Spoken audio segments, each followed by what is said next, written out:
here with a one appointee chairman on the other manner. Because now, one near Governor Soludo Tiria, unless you can team go governor, number 4 years. But even appointee, not 4 years. Take care. ndị be anyị bịakwa n'onoro na charị nwa mgbafọ ekegokwa na Anambra steeti n'aka na ndị unu na-afụ ebe a bụ ndị Ogbo Ogwu Onitsha fa wee na-ebe akwa wee na-asị na onye charị nwa mgbafọ nyere onye isi fa bụ nwanne charị nwa mgbafọ na okwefa ka fa nwa mmiri towa iko na o jidere fa wee na-ebe fa kerekere ka na-egbe ọkwụrụ ma ndị na-akwa balo ma ndị nwere chọpụ ma ndị na-agba ọta afịa ma ndị na-ele nri ụtụtụ na onwekwa onye ọfụrụ hapụ na ọ na-achọkwa ịnakọsịchafa ego niile fa na-eleta n'ime afịa ọkwụ ntu a ka ndị relief market sikwa wee na-ebe na onye charị nwa mgbafọ tinyekwalụ n'isi ebe ahụ na-anakọrọkwa fa chọpụ fa ogini na-eme agba mbụ otu anụ ogbe agba ebu otu anụ ogbe ogbe ka atịla atị nwa mmụọ emewukwa na nwa mmadụ emewukwa na nwa mmụọ charị nwa mgbafọ nebakwara ya anya si emewuzi n'ụmụ ogbenye ọ bụrụkwa na ndị bụ unu niile ka ikpokọta wee na-enyetụfe ọchịchị n'aka biko ọ bụrụ na fa ha achịta na-enekwanụ ndị obodo ọzọ ka ịma na ọfa ya achịta ndị Ogbo Ogwu wee na-akọwa na nke unu fụrụ fa na-etu Chukwu leta onye ochi Chukwu leta onye ochi na ọ bụrụkwa na charị nwa mgbafọ enebaghị nya bụ ife anya na ozozi fa ya eme ngagharị iwe na fa ya apụtazi n'ilo wee tuo onye bụ Chukwu ezigbote onye ochi nke ụwa niile ya afụ anya charị nwa mgbafọ biko wepụlụ fa Chukwu leta na ọnọdụ nya bụ egbe adọrọzikwanụ fa bụ Ugomma na-alụ ọkwọ mmadụ ka a na-achị na ahakwa na-achị ewu ala jediri na ọkwanụ m ebe ọ nọ wee ife mfụkwa n'ihu akwa ka m wetara unu biko tụsaa na ozi a ka charị nwa mgbafọ fịa. Okay, so na chime protest. Yeah, we are trying to. And we are going to organize. We are trying to organize 1 million man march. 1 million man march, which is looming now. Man, if they did not take, if government did not take action, 1 million man march is going to take place any moment, and that is it. Umuna mundi Igbo, ndị anyị na-anaba bụ ndị Ogbo Ogwu Onitsha. Ndị a bụ ndị concerned members of Ogbo Ogwu Traders Union Ogbo Ogwu Onitsha, Anambra State. Ndị a bụ ndị Ogbo Ogwu. So o nwere ihe ha chọrọ ikwu, o nwere ihe ha chọrọ izigara Governor Soludo, and o nwere ihe ha chọrọ ka ha gwa ndị Igbo. Ọ bụ ife mwute, and I pray that Governor Soludo ga-eneba anyị n'ife a. I will not say much thing kind of from them before nkwe ihe nchọrọ ikwu. I want the concerned members of Ogbo Ogwu Traders Union. Ọ bụ ihe mwute nyere ndị concerned Ogbo Ogwu nọ n'Ogbo Ogwu na anyị na-enwe nsogbu na appointee chairman etinyere anyị kemgbe 4 years now. Here with a one appointee chairman on the other manner. And open no maka na Soludo our governor Soludo one bafu but 1 year working. We ran the rebel. Just the committee had the last 1 year. 80 on yours. And the committee made them make a peace and election. So I need the election no Ogbo Ogwu can you election. So now you have our problem. So there may election no Ogbo Ogwu. Number 1. Onye bụ tax collector revenue Ogbo Ogwu etinyere anyị bụ Chuleta na ọchịchị ya ka na dakịrị na main version go more than 100 and something trucks counterfeit and fake drug, and according to governor mgbe ọ bịara o kwuru sị na ihe ebutere na Ogbo Ogwu karịrị ọka ite. So after ka ebutere ihe ndị a niile karịrị ọka ite ọ ka arapụkwara nwa amadi ahụ a na-akpọ Chuleta ọ ka nọrọkwa dị a. And all Chuleta no there, really abatacha no Ogbo Ogwu. Under his own watch, according to him, this counterfeit and the here carry about an Ogbo Ogwu. After carry in or nila, or can happen there. They need to tell you can't pay there. So no there, other and on a 9 ego watch night, ego other revenues on a 9. I say my account. That's not the man account. No, but I want your chichi. No one dog can your chichi, and non dog can go get my account. Mana ọ na-abịa na 9 ego nke ka ewute anyị bụ emechiri ime ahịa anyị 3 months and anyị nọ n'iro. Ozugbo emepere ime ahịa anyị ego security anyị na-akwụ 300 naira per 1 month, ya bịa ozugbo mee ya increase to 1000 naira. Mekwara anyị na ọ bụ force na anyị ga-akwarịrị ya. Anyị na-asị ya anyị na-ataghị esi nọ n'iro ndị amị nọ n'ime ahịa anyị more than 2 months. Ndị amị tere n'ime ahịa anyị security ọ na-akwụ ụgwọ nwere mgbe a na-anọ n'ime ahịa more than 2 months. And over ya was about security. Quick as about security. Ya don't even now that's security 1000 naira. I will say not the too much. Now no yem but ya na the 300 naira on and I go to security. Ya me questioning no I got that 1000 naira. I saw no go me. Was there an undergone and I no measure account here. And our problem I'm gonna name my I want the money my I had to go tired of to letter. Ndị ma ya chọzi Chukwu leta. So biko Governor Soludo anyị na-ayọ ga ọbụrụ ahịhịọ anyị need anya ga-emeti ihe ebe ahụ after election Anambra steeti emere Ogbo Ogwu election anyị nwee elected officer na Ogbo Ogwu biko ndị be anyị ekelekwe m ụnụ Kele ka njọgụ other people chivulachi before how many years or how many months ka ha na-anọ were lituo other people chịrị wee ndị nọrọ 6 months wee ndị nọrọ 1 year 6 months or 1 year wee ndị nọrọ 1 year okay under Gatica okay akwa vote ka ọ na-atụ no under appointee okay under appointee mana onye nke a akwụnụ m ndị Ogbo Ogwu ghọtara ya no appointee ka ọ wụkwa ọ Soludo tiri ya okay Governor Soludo tiri ya okay nwanne Soludo ka ọ bụ okay how many okay only so for nwanne Soludo okay how many years ka ọ nọ now 4 years gone ahead 4 years gone ahead hi and ife abụrụ onu si eme ka ọ mba okay and ọnụ nwa na ọhụrụ bụ ndị Ogbo Ogwu ha chọziri ya anyị achọzi ya Medicine the last, Head for the nation.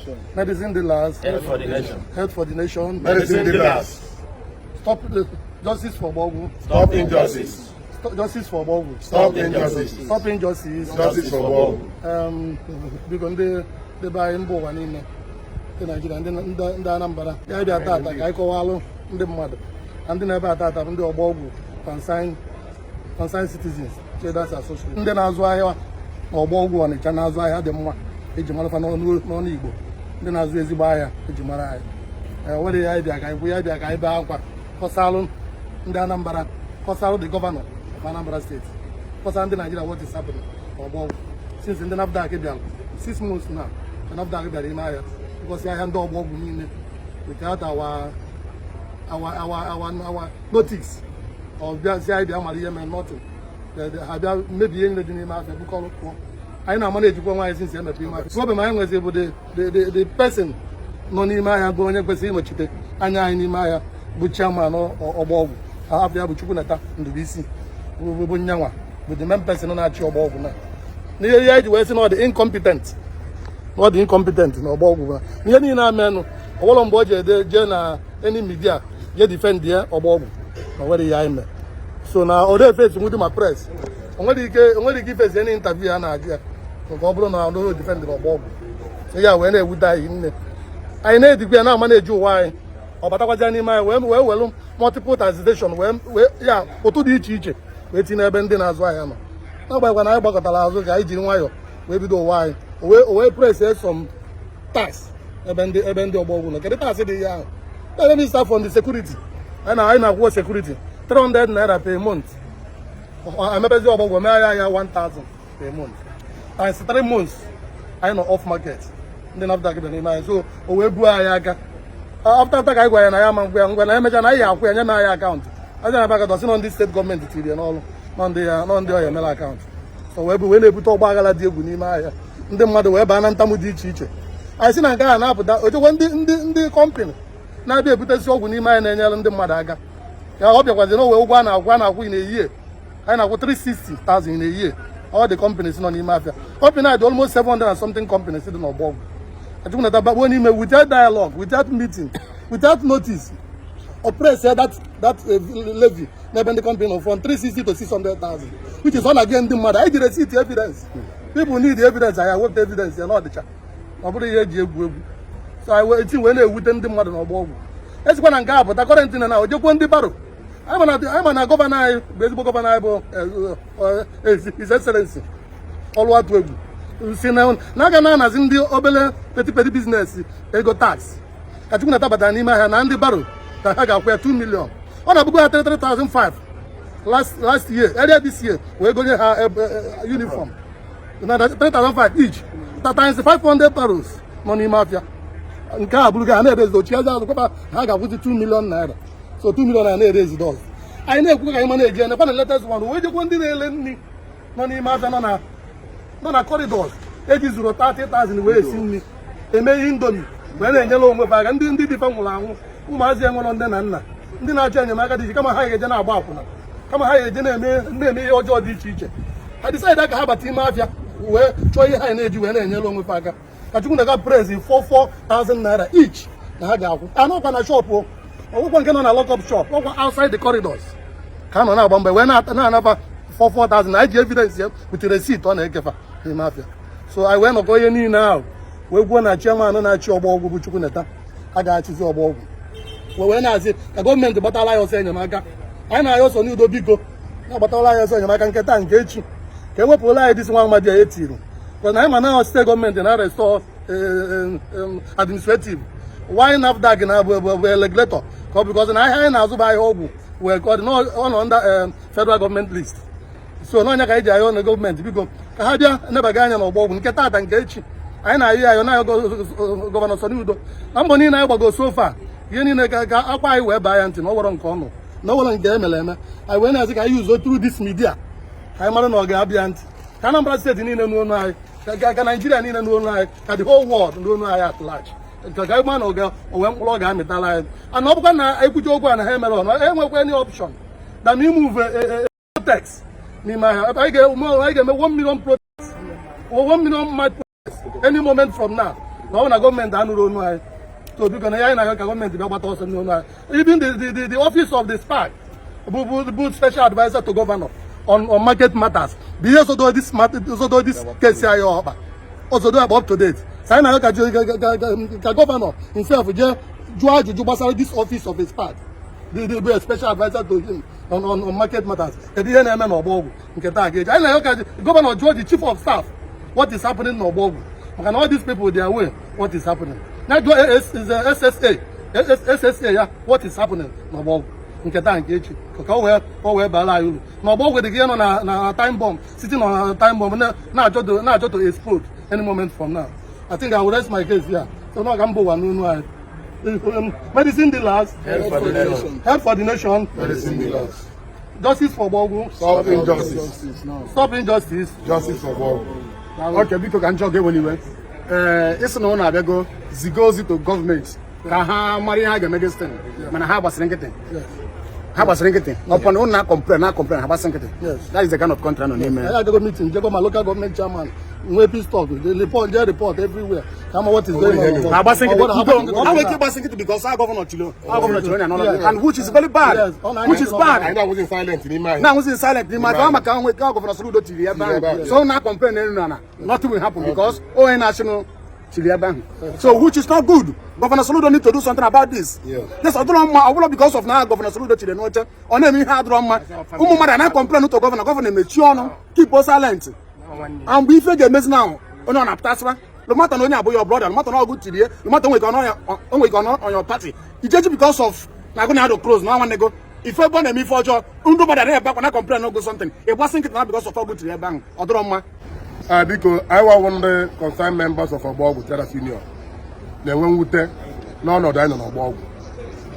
Mgbe ndị NAFDAC batara Ogbo Ogwu bịa mee invention ebucha ngwa ya niile wee taa asị anyị na anyị akwụ 700,000 from 700 eme nke to 900,000 anyị ụfọdụ kwụrụ emechaa along the line enwe issue ụfọdụ akwụrụ ọzọ ụfọdụ kwụrụ nke m onwe m kwụrụ nye m kwụrụ 900,000 na receipt ya dị with me ma son kwụrụ m ya 900,000 na ratụ na shop m receipt ya dị asị na ihe butere na shop n'ime ahịa ahụ counterfeit and fake drug emechata at last even ndị na-achọ Ogbo Ogwu mechaa ji ọnụ ha na-ekwu na enwekwa fake ebutere na Ogbo Ogwu na ọgwụ niile ebu na Ogbo Ogwu wụ original ntọ mana ọ na oburu na mba ha ji ọnụ ha wee kwuo ya mana ọwa problem bụ ka eji taxizi ahịa eji akwụ 700,000 to 900 to 1.2 ka ihe rizin eji weta aside money anya na and ọgwụ niile ha eburu enwe ebe afọ agba ya ọkụ number 1 ego a nara anyị ama the reason why eji nara ya ego a ya number 2 and number 3 ataghị a nachakwara ya ego a anyị nwere batakwa ime ahịa na-ebe akwa na a nara ya ego niile a anyị na-ebe akwa